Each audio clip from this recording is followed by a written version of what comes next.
આ જે રસ્તો જે છે તે માળિયાથી કચ્છ તરફ જતો આ રસ્તો છે, પરંતુ મચ્છુ 2 અને મચ્છુ 3ના જે પાણી છોડવામાં આવ્યા અને એ પાણી જે છે તે આ જે હાઈવે જે મેઇન હાઈવે જે છે તેના પર ફરી વળ્યા છે અને મોરબીથી કચ્છ જતો રસ્તો જે છે મેઇન જે રસ્તો જે છે તે બંધ થઈ ગયો છે, વાહન વ્યવહાર બંધ થઈ ગયો છે અને તેમાં એક આ એ ટ્રક ફસાય છે કે જેમાં 2 લોકો જે છે એ ટ્રકમાં ફસાયેલા છે। એવી જ રીતે એક આગળ એક ટ્રક જે છે કે એ પાણીમાં ધસમસતા પ્રવાહ જે મચ્છુના ધસમસતા પ્રવાહમાં તણાયો હતો અને એમાં પણ એક વ્યક્તિ જે છે એ ટ્રકમાં ફસાયેલો છે। કુલ 3 લોકો જે છે એ આ ટ્રકોમાં ફસાયેલા છે અને તેઓને રેસ્ક્યુ કરવાની કામગીરી એ દ્રશ્ય પણ હું આપને બતાવીશ। આપ જે આ દ્રશ્યો જોઈ શકો છો સંધ્યા, આ જે 3 લોકોને બચાવવા માટે તેઓને રેસ્ક્યુ કરવા માટે અહીંયા સ્થાનિક જે ફાયર બ્રિગેડની જે ટીમ જે છે તે કામે લાગી છે, સ્થાનિક તરવૈયાઓ જે છે તેમને પણ કામે લગાડ્યા છે। અહીંયા તંત્રની ટીમ કામે લાગી છે આ 3 જિંદગીને બચાવવા માટે। જે ટ્રકમાં ફસાયેલા જે 2 લોકો જે છે એ અહીંયા જે દ્રશ્યમાં સાફ જોવા મળી રહ્યા છે કે 2 લોકો જે છે એ ટ્રકમાં ફસાયા છે અને અન્ય એક જે ટ્રક જે છે તેમાં એક વ્યક્તિ જે છે તે ફસાયો છે અને એ લોકોને જિંદગી બચાવવા માટે જે જીવના જોખમે જે ફાયરની ટીમ જે છે તે અહીંયા કામ કરી રહી છે અને તેઓને કોઈ જીવના જોખમે બચાવવાની કામગીરી જે કરવામાં આવી રહી છે।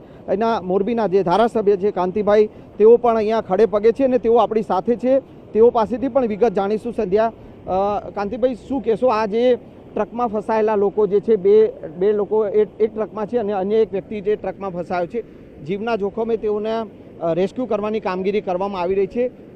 કઈ રીતની જે પરિસ્થિતિ ખાસ કરીને આ મચ્છુમાં પાણી જે છોડવામાં આવ્યા છે અને તેના કારણે પરિસ્થિતિ અહીંયા વણસી છે?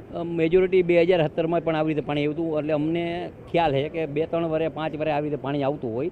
આ પાણી મચ્છુ 1માં ચોટીલાથી ઠેઠ આવે, એટલે મચ્છુ 1માંથી મચ્છુ 2 અને મચ્છુ 3માં અત્યારે પાણી રાતે 2 વાગે અમે દરવાજા ખોલ્યા પછી લગભગ આજુબાજુના 7 ગામમાંથી 300 જણાને આપણે બહાર રહેવાની વ્યવસ્થા કરતી હતી। બીજા અમુક ઘરે જે છે એને ઉપર સારા એવા મકાનમાં ઉપર રહીને એ રીતે, અને બીજા જે અત્યારે ટ્રકમાં છે, આ છે ઘરમાં છે, એ રીતે બચાવવા માટે બોટથી પણ વ્યવસ્થા કરી છે, રેસ્ક્યુથી પણ વ્યવસ્થા કરી છે અને હમણાં એક હિટાજી આવે, હિટાજી અહીંથી મૂકીને કઈ રીતે લેવી અને હેલિકોપ્ટરની પણ વ્યવસ્થા માગ્યું છે, એ પણ આવી જાય તો મને એવું લાગે કે અત્યાર સુધીમાં એક પણ માણસને કાંઈ હાનિ થઈ નથી અને અમારા પ્રયત્ન છે કે પશુને કે માણસને કાંઈ ન થાય એના માટે તંત્ર પણ સારી રીતે દોડતું હોય। મુખ્યમંત્રી પર સાથે વાત થઈ અને અમારા પ્રભારી મંત્રી પણ આવે છે, કલેક્ટર, ડીડીઓ બધા અહીંયા તૈયારી છે અને બધી ટીમ સારી રીતે કામે લાગી જાય છે। કાંતિભાઈ, હેલિકોપ્ટર બોલાવવામાં આવ્યું છે, હેલિકોપ્ટરને આવતા કેટલો સમય લાગશે અને ત્યાં જે આપ જે હોસ્ટેલમાં જે લોકો જે ફસાયેલા છે તો તેઓને કઈ રીતે?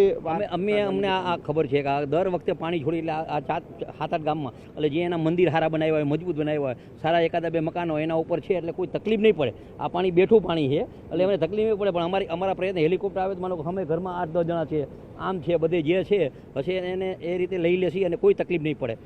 અચ્છા, આજે મચ્છુ 2 અને 3માંથી જે પાણી છોડવામાં આવી રહ્યા છે તો કેટલા ગામો જે છે ને અસર થઈ છે? માળિયાના છે, મોરબીના છે, કેટલા ગામોને અસર જોવા મળી? મૂળ તો મચ્છુ 1માંથી પાણી છોડે, મચ્છુ 1 ચોટીલાથી પાણી આવે, મચ્છુ 2માં, મચ્છુ 3માંથી પાણી આવે, એટલે છેલ્લે આ માળિયાના ગામ છે એ 4 ગામને વધારે 5 ગામને તકલીફ પડે। નવગામ, હરિપર, ફતેપર, રાસિંગપર અને માળિયાની અમુક વાંઢું એ બધાને તકલીફ પડે। એ પણ તકલીફની વ્યવસ્થા અમે કાલથી જ તૈયારી કરી નાખી। એટલે અચ્છા, ગઈકાલ રાતથી તંત્ર જે છે તે કામે લાગ્યું હતું, કેટલા લોકોને બચાવવામાં આવ્યા? આ અમને કારણ કે વર્ષોથી અમે જોઈ 4-5 વર્ષે આ રીતે પાણી આવતું હોય એટલે અમને ખ્યાલ હોય કે કઈ રીતે પ્રયત્ન કરો। કાલ રાતથી જ માણસોને બહાર રાખી અને કાંઈક તકલીફ ન પડે એવા પ્રયત્ન કર્યા છે। બિલકુલ, તો જે લોકો જે છે તે ફસાયા છે અને તેઓને જે આ દ્રશ્ય હું આપને બતાવવાનો પ્રયાસ કરીશ કે જે દોરડાના મદદથી જે જે કહી શકાય કે જે લોકો ફસાયા છે તેઓને રેસ્ક્યુ કરવાની કામગીરી અત્યારે તંત્ર દ્વારા કરવામાં આવી રહી છે।